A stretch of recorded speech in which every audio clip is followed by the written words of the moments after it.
बुरी पड़ोसन। ये देखो, इस सरिता ने फिर कचरा अपने आंगन में डाल दिया। ये इंसान है या जानवर? कचरा कहीं भी हो, कूड़ेदान का रास्ता ढूंढ ही लेता है। तुमने मेरे घर को कूड़ेदान कैसे कहा है? वैसे ही जैसे तुमने मेरे परिवार को जानवर कहा। देखो, मैं राकेश भाई साहब का लिहाज कर रही हूँ, वरना क्या, मैं भी मुकेश भैया की वजह से चुप हूँ। राकेश की पत्नी सरिता और मुकेश की पत्नी विनीता के बीच ये झगड़ा रोज की बात हो गई थी, लेकिन हमेशा ऐसा नहीं था। दोनों परिवार 4 पुश्तों से अच्छे पड़ोसियों की तरह रह रहे थे। राकेश और मुकेश दोनों एक साथ ही बड़े हुए और बचपन से अच्छे दोस्त रहे। शादी के बाद दोनों की पत्नियां भी सहेलियां बन गईं, लेकिन धीरे धीरे दोनों में मनमुटाव हो गया, जिससे माहौल बदल गया। तब से ना चाहते हुए भी बचपन के दोस्त दूर हो गए। देखा, आज फिर उस सरिता ने हमारे घर कचरा फेंका। अरे इतनी हवा चल रही है, कहीं से उड़कर आ गया होगा। तुम्हें कैसे पता कि सरिता भाभी ने फेंका है? अरे जिस चिप्स का पैकेट मेरे सामने उड़कर आया, वो वही तो खा रही थी। अरे ये क्या बात हुई? अरे चुप रहो, तुम कुछ नहीं समझते। क्यों सुबह सुबह लड़ने लगती हो? तुमने देखा नहीं शुरू किसने किया था? कुछ भी बोलेगी तो क्या मैं चुपचाप सुन लूंगी? अरे नहीं, तुम तो बस सुनाती हो। क्या कहा तुमने? नहीं, कुछ नहीं, सब समझती हूँ मैं। देखना तुम, किसी दिन ना मैं।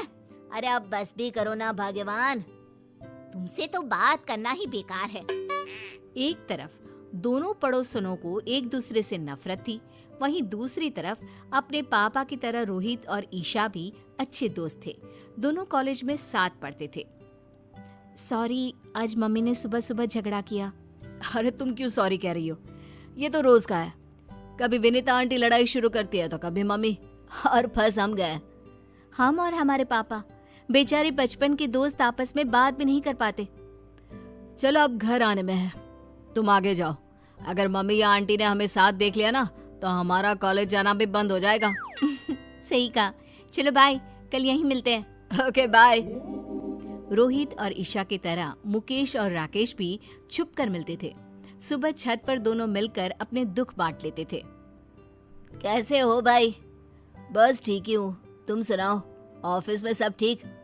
ऑफिस में तो सब ठीक है, बस घर में सब ठीक हो जाए। इन दोनों का झगड़ा तो रोज की बात हो गई है। तेरी हिम्मत कैसे हुई मेरे बेटे को आवारा कहने की? मुझे मिसेस शर्मा ने सब बता दिया, शर्म नहीं आती? अरे शर्म तो तुझे आनी चाहिए। मेरे पति की नौकरी के बारे में तूने कैसे कहा? वैसे तो मुकेश भाई साहब करती है, और पीठ पीछे ऐसी सोच। अरे उल्टा चोर कोतवाल को डांटे, खुद की चोरी पकड़ी गई तो मुझ पर इल्जाम लगा रही है। ये सब सुनकर मुकेश और राकेश छत से नीचे भागे। रोहित और ईशा भी बाहर आ गए।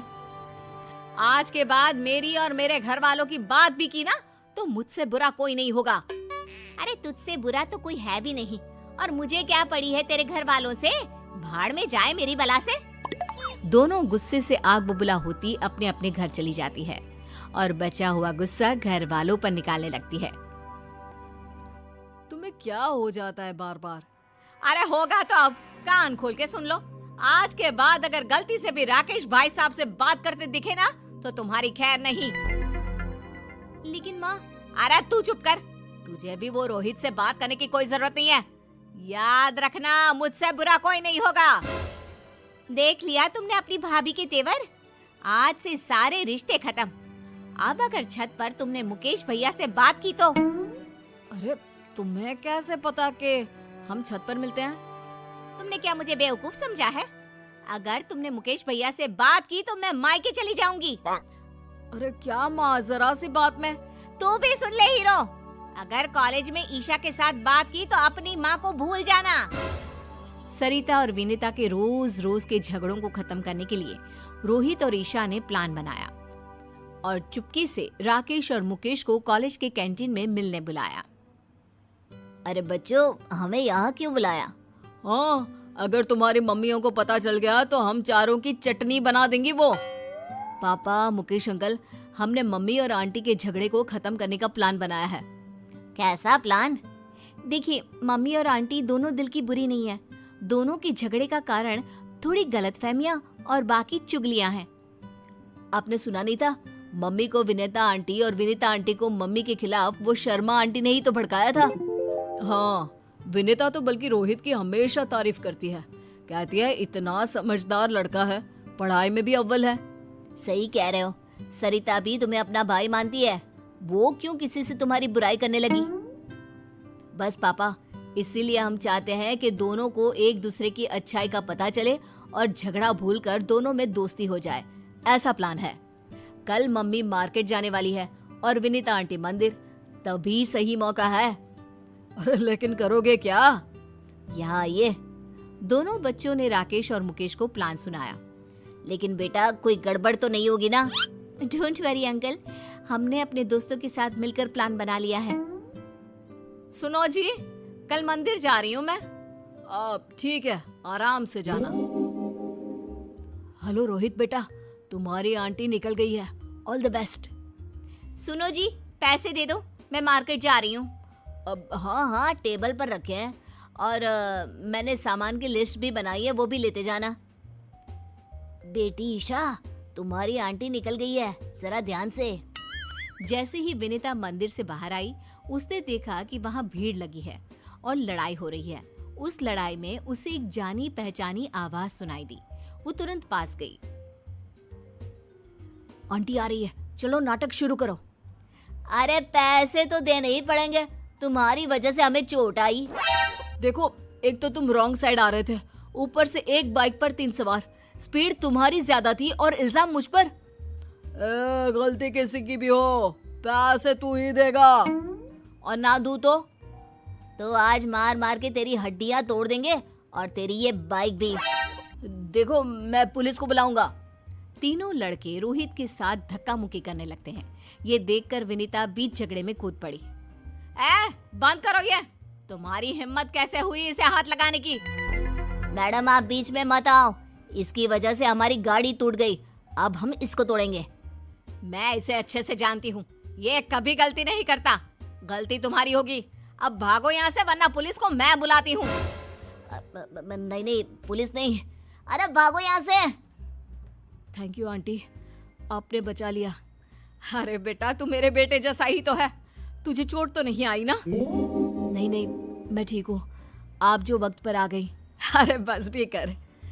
चलो मैं आपको घर ले चलता हूँ। अच्छा ठीक है बेटा, लेकिन अपनी माँ को मत बताना कि मैंने तेरी मदद की। सरिता एक दुकान में सामान खरीद कर वापस जा रही थी, तभी उसे एक आवाज आई। छोड़ो मुझे, हाथ मत लगाओ। अरे ऐसे कैसे छोड़ दे? बचाओ, बचाओ।